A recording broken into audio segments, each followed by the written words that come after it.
আসসালামু আলাইকুম সাহেব। ওয়ালাইকুম আসসালাম ওয়া রাহমাতুল্লাহ। আমি বাংলাদেশ থেকে চট্টগ্রাম থেকে বলতেছি। বলেন। জি, আমার প্রশ্ন হচ্ছে পর্দার সম্পর্কে। হুম, আমি গত ক্লাসে করতে চাইছিলাম, এই প্রশ্নটা করতে পারিনি। বলেন। এই ক্লাসে করতেছি। পর্দা সম্পর্কে বলতে আমি বাইরে পর্দা করি, এখন আলহামদুলিল্লাহ ঘরেও করি। কিন্তু আমার শ্বশুর বাড়িতে সবাই পর্দা করে না, মানে হুম, শুধুমাত্র আমিই করি। আমার শ্বশুর শাশুড়ি কেউই করে না, যেহেতু জয়েন্ট ফ্যামিলি, দেবর আছে। তো আমি ওদেরকে অনেক বুঝাইছি, কিছুটা বুঝাইতে পারি কিছুটা বুঝাতে পারি না। তারা বাংলা সিনেমা দেখে, খুব হুম, বেপরোয়া ভাবে চলে।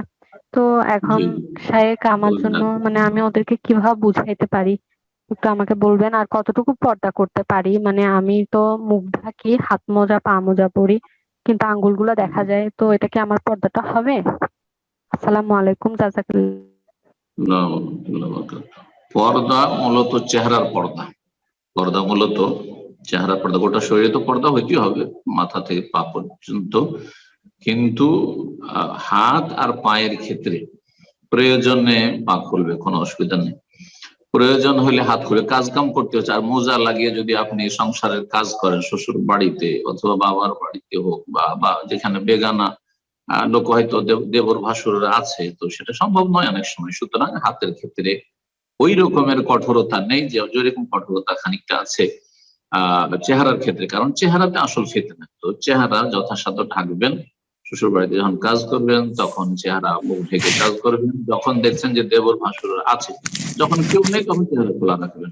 ঘরের মধ্যে চলে আসেন, অসুবিধা নেই। অথবা বাইরে কোনো কাজ নেই, তখন আপনি দেখলেন যে কেউ এসেছে, বেগানা পুরুষ বাড়িতে এসেছে, ওখানে দেবর ভাসুর ঘোরাঘুরি করছে, আপনি ঘরে ঢুকে যান, ঘরে চলে আসেন।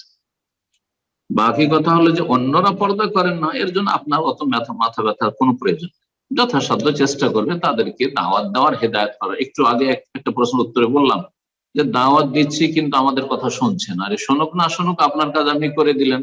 তা আপনি আপনার শাশুড়িকে পর্দা করতে বলছেন, আপনার ননদদেরকে পর্দা করতে বলছেন, জালেরাকে পর্দা করতে বলছেন, করছেন না, আপনার দায়িত্ব শেষ। কথা বলা পর্যন্ত আপনার দায়িত্ব, বল প্রয়োগ করা আপনার জালদের স্বামীদের, আপনার শাশুড়ির বল প্রয়োগ করা আপনার শ্বশুরের উপর ফরজ। জি, এমনকি আপনার স্বামীর উপর ফরজ নয় যে মাকে বাধ্য করবে। হ্যাঁ, মুখে বলবে শুধু। চাপ সৃষ্টি করা শুধু স্বামীর কাজ। জি, চাপ সৃষ্টি করা বাবার কাজ। মেয়ে যদি বাবার ঘরে থাকে তাহলে চাপ সৃষ্টি করা বড় ভাইয়ের কাজ। ভাইয়ের অধীনে যদি বোন থাকে তাহলে এইরকম যে অভিভাবক আসলে। তো আল্লাহ রবের বোঝার তৌফিক দান করুন, এবং আপনি ভালোভাবে বোঝাবার চেষ্টা করবেন। ভালো ভালো আলেমদের আলোচনা অথবা লিখনি তাদেরকে দেবেন, ইসলামের কথা শোনাবেন। তারপরে অকলিল হক কমির রব দেখুন, আল্লাহ বলছেন যে তুমি হক কথা বলো রবের পক্ষ থেকে, যা কোরআন এবং হাদিসে ওহীতে রয়েছে। ফামান শাহ ফালিউমিন ওমান শাহ ফালিয়াকফুর, যে চাইবে বিশ্বাস করবে, আমল করবে, আর যে চাইবে না সে অস্বীকার করবে অথবা অবহেলা করবে, মানবে না, গাফিলতি করবে, তার পরিণাম খারাপ করবে, আপনার কোনো ক্ষতি করবে না। আপনি নিজেকে বাঁচাবার চেষ্টা করেন। আপনার এমন কোনো দায়িত্ব নেই শাশুড়ির ক্ষেত্রে, আর ননদদের ক্ষেত্রে, আর শ্বশুর বাড়ির যারা সদস্য রয়েছে তাদের হেদায়েতের ক্ষেত্রে শুধুমাত্র তাদেরকে উত্তম পন্থায় দিনের ভালো কথাগুলি পৌঁছে দেওয়া, অন্যায় থেকে উত্তম ভাবে ভালো ভাষায় তাদেরকে বাধা প্রদান করা বা নসিহা করা। আল্লাহ তৌফিক দান করুন। এবং দিন পালনের ক্ষেত্রে বাড়াবাড়িও করবেন না।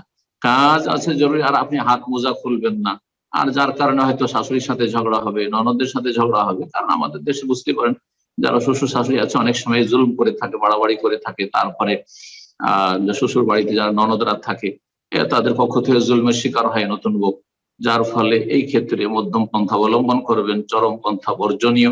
যেমন গাফিলতি, উদাসীনতা আর শিথিলতা বর্জনীয়, দুটো হচ্ছে ভুল পথ।